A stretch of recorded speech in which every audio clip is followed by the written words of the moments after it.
Today's American Swimming Coaches Association talk comes from John Atkinson. Since the beginning of March 2013, John has served as Swimming Canada's National High Performance Director and National Coach. He is in charge of the entire technical program, which encompasses Olympic pool and open water swimming, high-performance centers, Paralympic swimming, and the development team programs. He was tasked with providing worldwide success at the Olympic Games. Don't forget to sign up for the World Clinic in Dallas, Texas this year, September 6th through 9th. Go to swimmingcoach.org to sign up.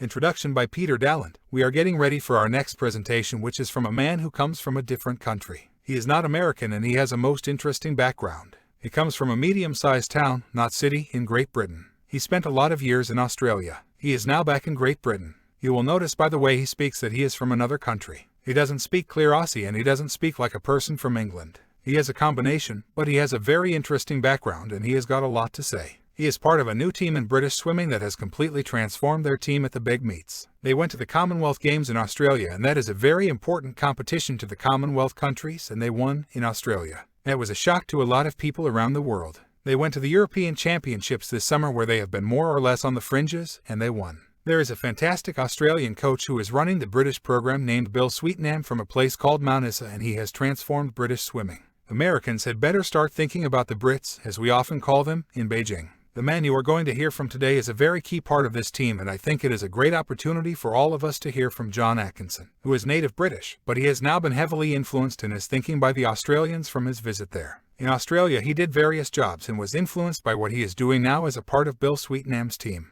I am going to ask John to make sure that he explains in detail what his part is on that fantastic team effort. We have been waiting for the big results to come from Bill because he is a very well-known international coach. This summer, boom, they were there. So I am warning all of you, if you are coaching athletes for Beijing, keep your eye on the British team. Creating Quality Youth and Age Group Programs from National to Senior Team Level by John Atkinson. Well, where do I go after that introduction? Thank you very much, Coach Dalland, for that introduction there, and yes, I am very fortunate to be part of a great team of people that all have a drive to take forward swimming in Great Britain to a higher level. We have been working at this probably for the last 6 years, and things are moving ahead. When I started in Great Britain in January 2001, I was asked to put together a program that would supply to the senior team better educated swimmers and coaches. That is what we started to do, and part of this talk will explain how we did that and what things we implemented throughout the country to try and get things moving in the right direction. I was very fortunate to work with Bill Sweetenham in Australia, and when I had the opportunity to return to Great Britain to work within the system and work with Bill, I didn't have any hesitation whatsoever. The philosophies that we have are about moving swimmers through to world-class level. As coaches, no matter what level you attained or work at, you all have a role to play towards moving forward in your national program. One of the very pleasing things that has happened is that swimmers who we identified as part of our age group programs and part of our youth programs within Great Britain are now moving forwards onto the national team. At the Olympic Games in 2004, 80% of the team had competed at the European Championships. This last year in Montreal and this next year in Melbourne, between 50 and 60% of the team have come through since 2001. We think this is showing that we are getting people transferring through to the team, but transferring through to the team is only one part of what we are aiming to do. We don't just want people transferring through onto the team. We want swimmers transferring through at a much higher, better prepared level, able to compete on the world scene and win medals for Great Britain, certainly with medals by 2012 when we have at-home Olympic Games. So, that was the task, and we will hopefully go through some things this morning which will give you an idea as to how we do that. So basically, we have moving from club expectations to the national program and what that means. International expectations are very important, and we should all strive for world class. The programs in Great Britain are called world-class programs, which is saying to our swimmers and to our coaches is that national is fine, but world-class is what we want. You have to be a world-class coach every day. It is a lifestyle. You have to be a world-class swimmer every day when you are in the program, and it is having these expectations of your athletes on a daily basis, sectional basis, and on a set that can make the difference. So, as it says on the board, everything is a stepping stone to the Olympic Games. That is what is important. The Olympics is where it is at in 2012 will provide that added incentive to the things that we have spent 6 years setting up, so that we can have an even better Olympic Games in 2012 than what we have in 2008. I want you just to think at the moment, wherever you coach, whether it is a club, school, college program, wherever it is, that you consider the national team goals. If you are preparing swimmers who you want to see fulfill their dream, their potential, and to make it through to the highest level, do you consider that in your own program?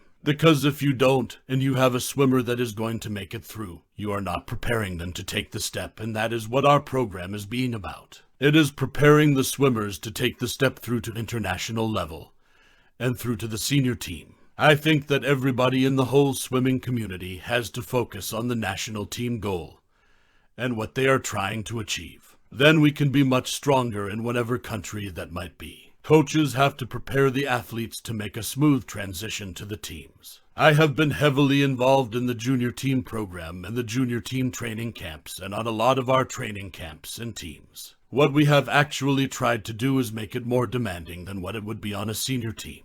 Now, what do we mean by more demanding? There are a lot of areas that can cover that might be within their time management skills, having a lot of things on during the day so that they are very busy. There are a lot of expectations on where they have to be, why they have to be there, and education within the team.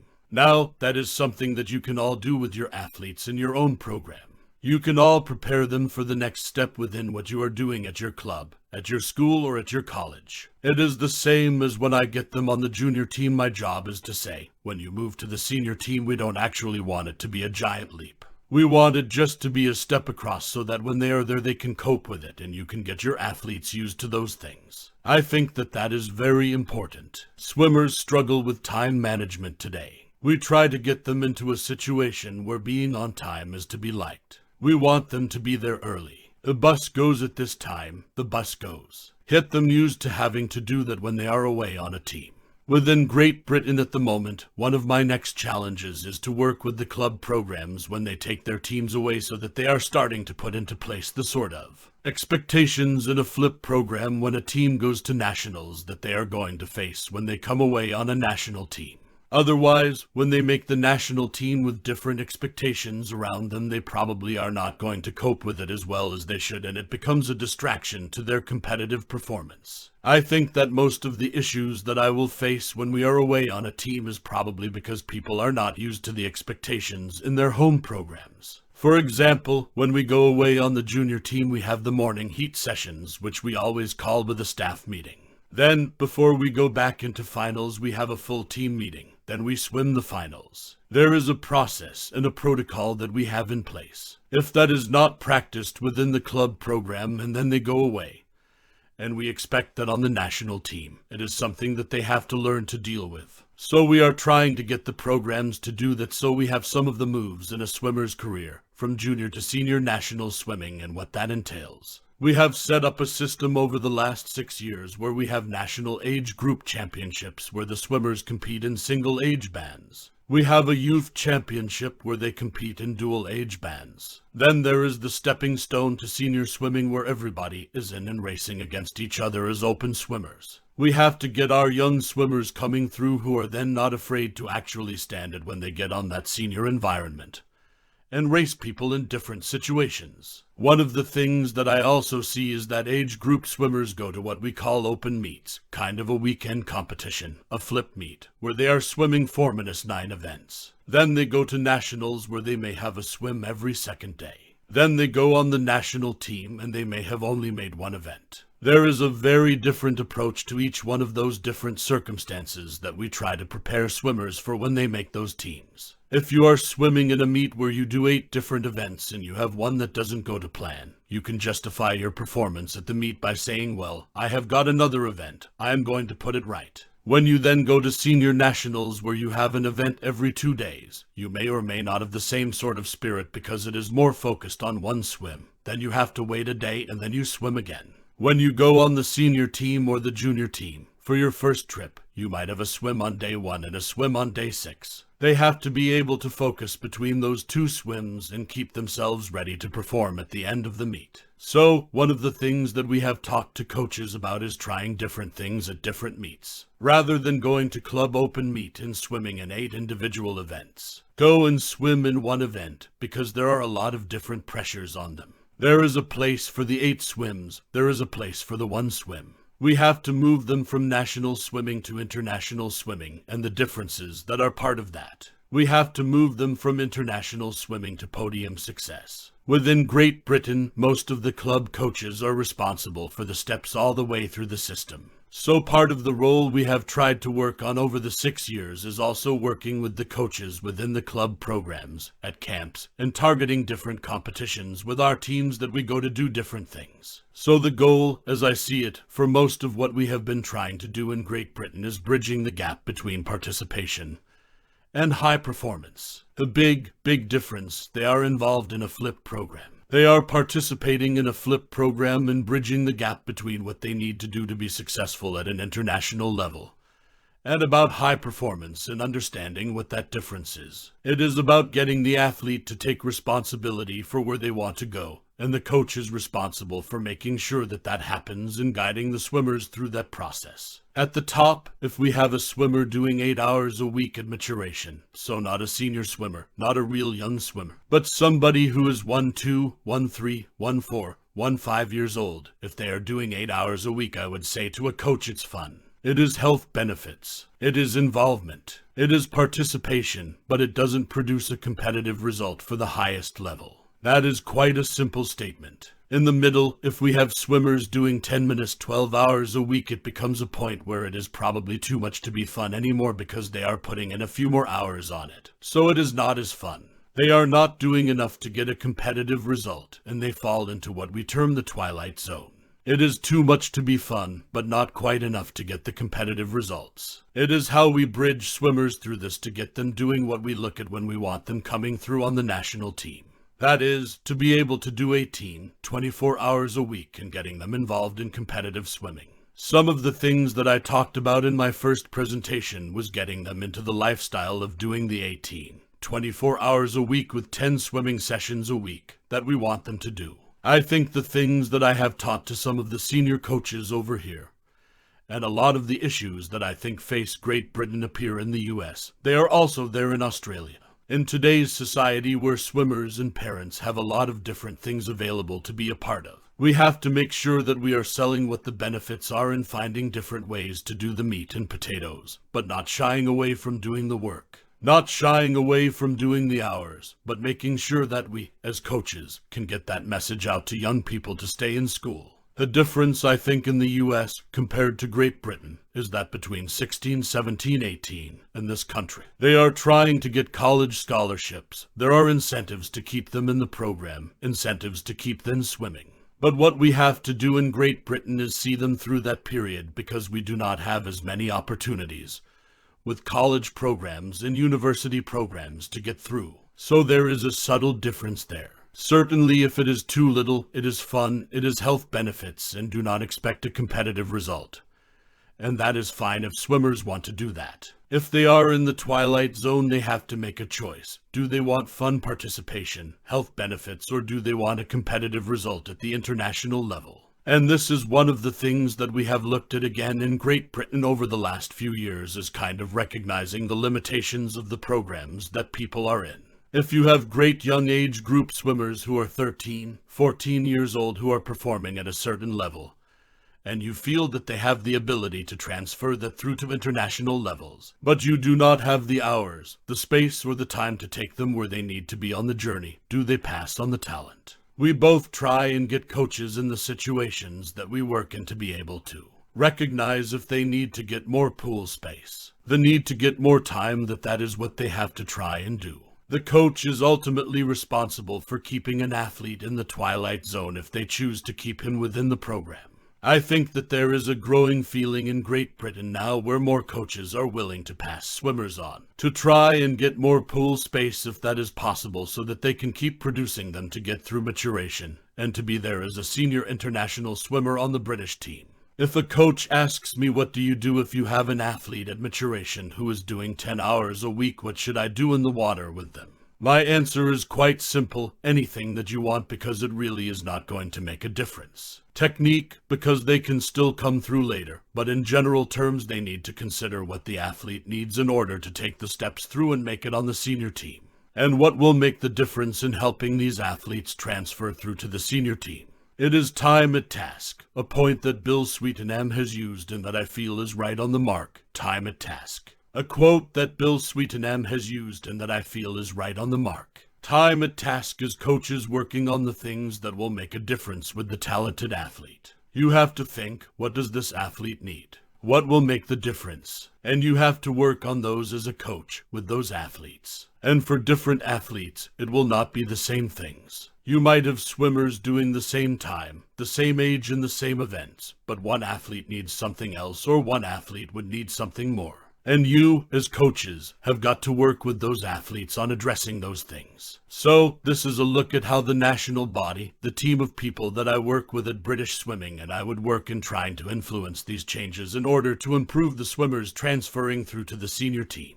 These are some of the things that we have done over the last few years. We have had training camps at all levels, and that is not saying that all of the athletes are not doing the work that they need to in the home program. Many are doing the work that they need. When you go away on the national team, you may be in a situation where you are not going to have your own coach there, so the athlete has to become open-minded to working with different coaches in different situations, and not letting that then affect them. So, we have had sessions with coaches where they would put the workouts up, where we talk about the work that they are doing with the athletes. So it is not just about working with the athlete on the deck. It's getting them used to working with other coaches, and it is also getting the coaches used to working with different athletes. So the camps that we have had, we have integrated our age and youth swimmers on senior team counts so that the younger swimmers have to live up to the expectations of the seniors, rather than always having been on junior team counts. We felt that that has worked very, very well, and we have done that in different ways. There have been camps where we would have all our butterfly swimmers, our backstrokers or breaststrokers, our medley swimmers, our distance swimmers, so that swimmers of like mind for the same events could work together on those events. It gets the coaches to work together when they have been on those event camp programs. We have had senior racing simulations, and as they swim each event they are awarded a number of points, and females try and do that as well.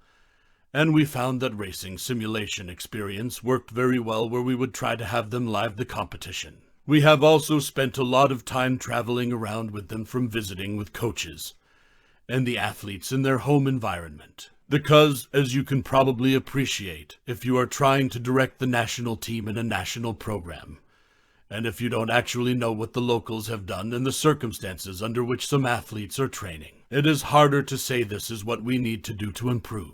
These are some of the things, again, that we have talked to the coaches about and are real important, in my opinion, for bringing swimmers through. You cannot work from year to year. You have to work and have a 4-year plan. We mentioned a little bit of this the other day. That is about looking at the swimmer that you have now, the swimmers that you have in your core program, thinking, what will they need next year? Think ahead of time of what you need, like if you have only so many lanes now. We had one club program that I went to visit that trained in a 25-meter pool at a university, and they were given 3 lanes. When the swimmers were 11, 12, and 13 years old, they could fit more swimmers in the lanes. Suddenly, they had a really good age group squad. When those swimmers go through maturation and you now have 6 feet 4 guys training in those lanes, it is just simple to know that you cannot fit as many of those sort of guys in the lane as you could when we're 12 or 13.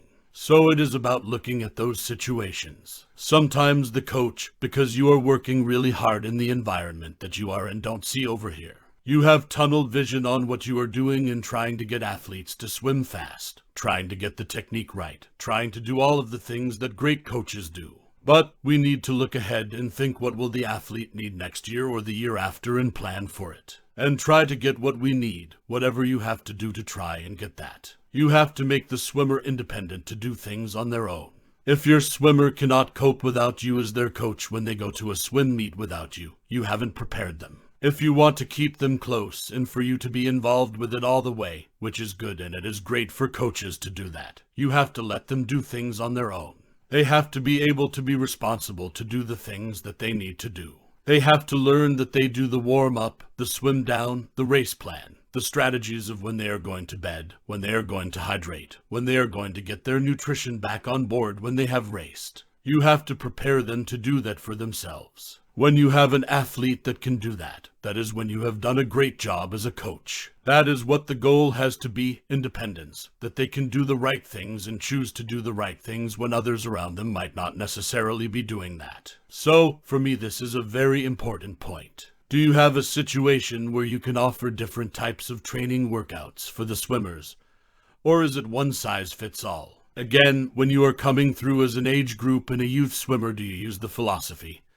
That is quite close to my heart, the development of middle distance and distance freestyle events, and 400 medley in developing the 4 strokes. It sometimes can fit everybody if that is your sort of philosophy. But as they develop and go through maturation, they start to develop into where their main events are. Do you have a situation where you can offer them what they need? Sprinters versus an IM swimmer versus a stroke swimmer versus a distance freestyler, males versus females. Can you take on board all of these variables that you need to consider as a coach in order to get the athlete to make that transition through from being an age group youth swimmer through to the senior ranks? This is something that I really believe you have to take on board. We talked about this just a minute ago, but I will reiterate it. Does your program have progression year on year? i.e. sections, hours, intensity in the pool, core strength, core work, weight strength work, stacks, 2-on-1. Are you establishing now what you need in 2 years' time? This is very important. Do you consider within your total volume of the program what is aerobic, what we call race pace, the anaerobic component, your race speed, your sprint part training? Do you consider what percentages of that you are using through your weekly programs, and what type of work you are doing within that section? Is the percentage of aerobic the percentage of your anaerobic race pace? And your percentage of your race speed, does it change per event? Does it change within the total volume? And I could put up there 7 to minus 80% of aerobic, 15% of race pace, 5% speed. As a general rule of thumb, but you will know within your own athletes what percentages you should be looking at there. When Frank Bush did his lecture the other night and talked about kicking, and somebody asked the question at the end, well, what percentage of your program is kicking? Well, do you know that? Have you looked at where your kicking fits in with the type of work that you are doing here? I am not going to give you the answers to this. I just want to give you the things that you need to think about and need to consider within your program.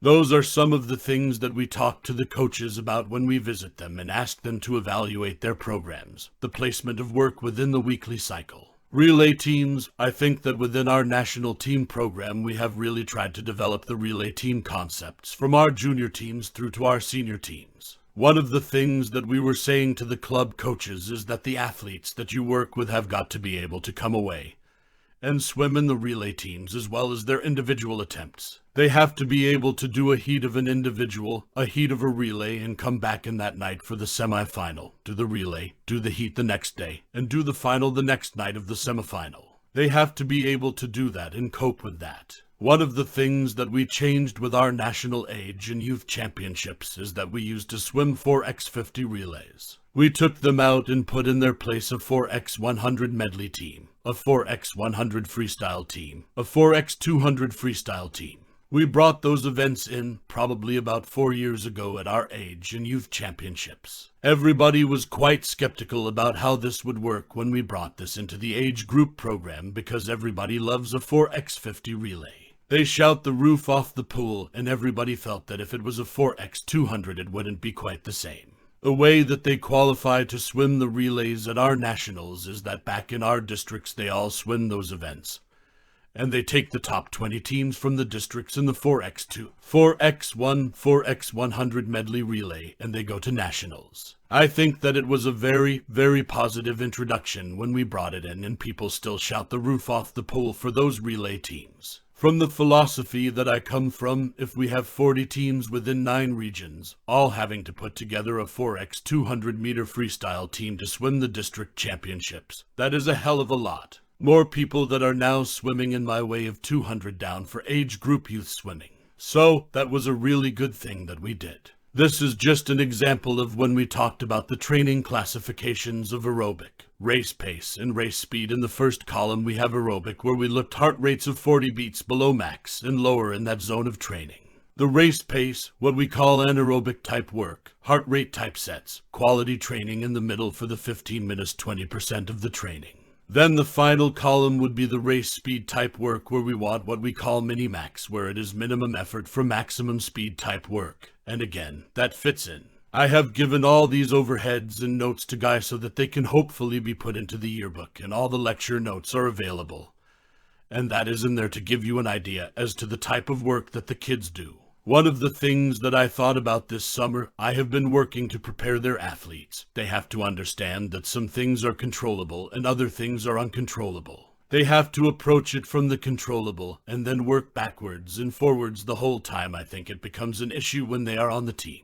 Have a plan B, focus on the control, focus on what you can do with your athlete in the water. You do not know what your opposition is going to do, so focus on the controllable issues and not on the uncontrollable. Contact all swimmers and coaches to talk about their preparation for the meet. What we are saying here is preparing your swimmer. We want the coach to contact the other coaches of the athletes that they are going to look after on the team so that they get the best chance to prepare when they go on the national team. One of the things that I know the senior team did this year, and with the European Junior, we had all the coaches prepare individual athlete plans prior to the championships by contacting the home coach and working out what they wanted them to do, where it would fit in, how they would taper into the meet. Then the coaches would get that information, come along on the national team. Bill would look at that. I would look at that. We would review it. Then we would talk to the coaches about that swimmer's plan into the championships. And these are all the sort of things that you can be doing in your home program as well. We think that this one is a key part of when we have coaches and swimmers who transfer through onto the national team.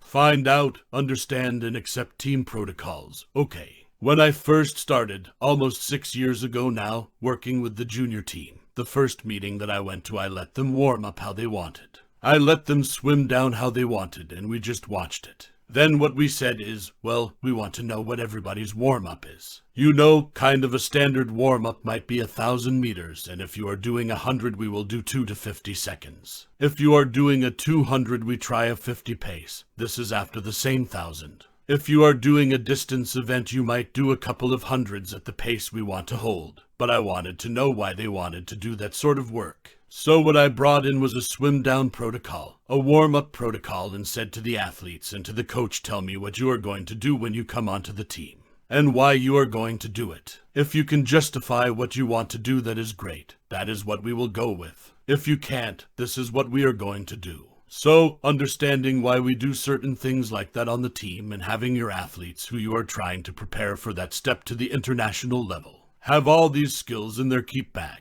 These are all important so that they can then cope when they go away, and you might not necessarily be there. And you could all work on in your club programs. Be positive and accept team staff positions as a united group for the team, same as within your club programs. You can accept those decisions that U.S. coaches make, then support each other within the team.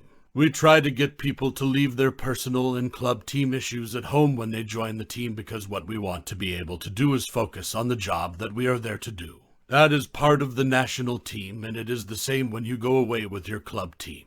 You would like the swimmers to leave everything behind and just focus on the meet. You need your staff to focus on the meet with you when you go to national championships or whatever meet that you go to. Know the whereabouts of the athletes that you are preparing on the team at all times. What we try to do here is get the coach and the athlete working closely together, but the home coach is part of that when their athlete is away. But the home coach directs the athlete's preparation. Again, there were some things when we go back to the controllables and uncontrollables. If this is what part of a team means, that everybody is there at the final session supporting each other. That is what we are doing.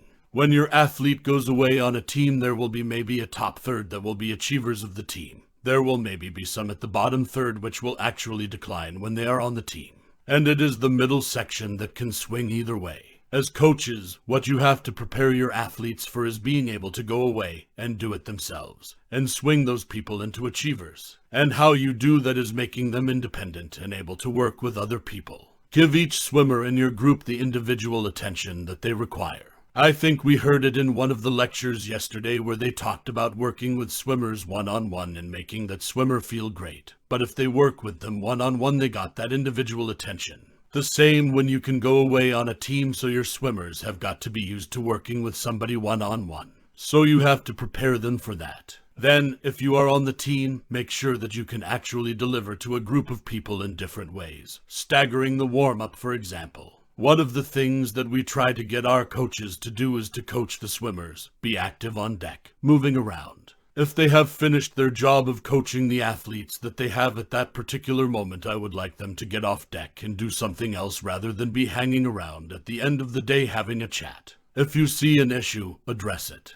Don't leave it for someone else, and I think that that is a key point for all of you in your home programs. If you see an issue, address it. Don't leave it. If you are on the national team and if you see an issue, address it. Do not leave it for someone else. Because if everybody leaves it for somebody else, nothing will ever get done, and at some point you have to try and address those issues. Issues at meetings stay in the meetings, and some issues are just for meetings. Don't use negative motivation. If you have an athlete that is notorious at not swimming well in the mornings and it is discussed at the staff meeting, you do not want that going outside the meeting and getting back to the athlete that somebody said this, and this. When you are on the national team, you are the national body, and the vast majority of you are all USA Swimming. If you go away on the team, you are USA Swimming because you are on their team. So when we take a team away on the British team, we say you are British Swimming.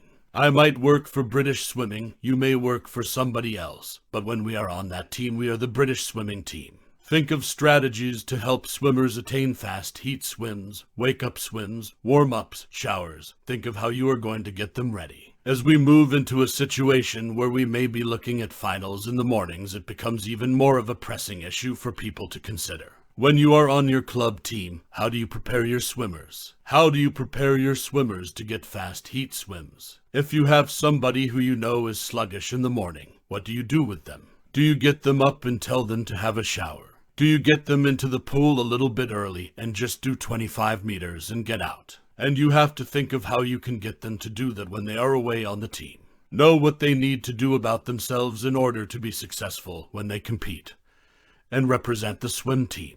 Be prepared to coach relay teams and work with other staff on their preparation, as well as preparing individuals. As we said earlier, relay team scores are very important now, and we want all of our swimmers wanting to be on the relays. As coach, you should want to be able to coach those, as well as working with the individual events. You can build relay practice sessions when you are away. Again, if we have another group of coaches, we are saying that is what is going to happen on the national team.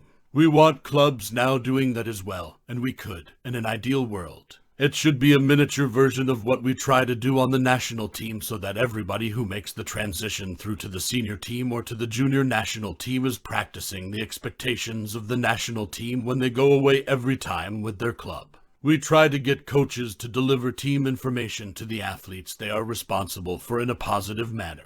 The same is true with your own athletes. Sometimes they are not easy messages that have got to be delivered, but we as coaches cannot shy away from delivering that information. But we have to do it in a positive manner. And understand the feedback that you receive about your coaching is a gift, even if you don't always like it. I think that is a really important point, but sometimes you don't want to hear some things. When you are on the national team, sometimes you have to hear it and use that to move yourself on as a coach. A couple of more overheads to go. Know everything you can about your athletes that you are working with. And if you are preparing swimmers for the national team, maybe you have got to talk to them about what they have to do in order to get something out of a situation. The coach may contact them, but the swimmer should have information that they can take and pass on to the team staff so that their transition through to that senior program or junior team is smooth, rather than their not being able to cope with it when they are there. Hit the race analysis of the athletes. Hit your splits, get your stroke rates, get your stroke counts. Go through and analyze that with your athletes when you are at the meets. Getting the athlete used to how that information is used is then another thing that will help their transition through to be very smooth.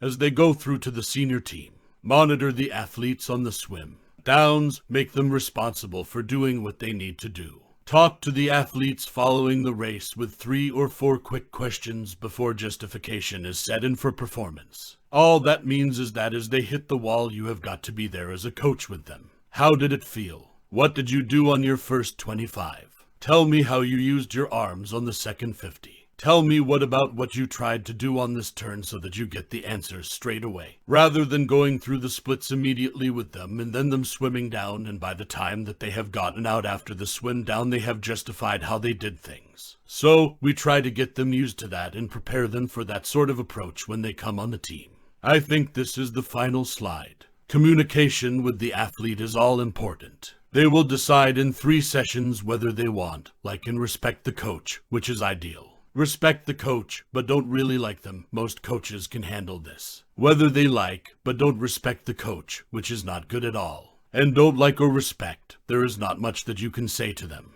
And that is what tends to happen when you have an athlete come through on the team and over time. There will be certain coaches and athletes that work very, very well together and who they fit in with. But that is generally the start of a process that happens on a team with the athletes when they go away. Are you prepared to buy into all team protocols? And finally, junior teams are about preparing for the senior team, and the only end destination is the Olympic Games. So, a lot of the things that I think I have talked about here today are about how you can get that athlete to transfer through to the senior team program. Some of the things that we do in Great Britain are to try to get the athletes to consider and work on. I just really have to say that when you are bringing athletes through, you have to aim high so that they are going to reach the end destination, whether or not they fulfill their whole potential. That might be just swimming at nationals, or that might be just swimming on a junior team, whatever it might be. But having the same sort of protocols and issues, things built into the club programs that you get at national level, is all important.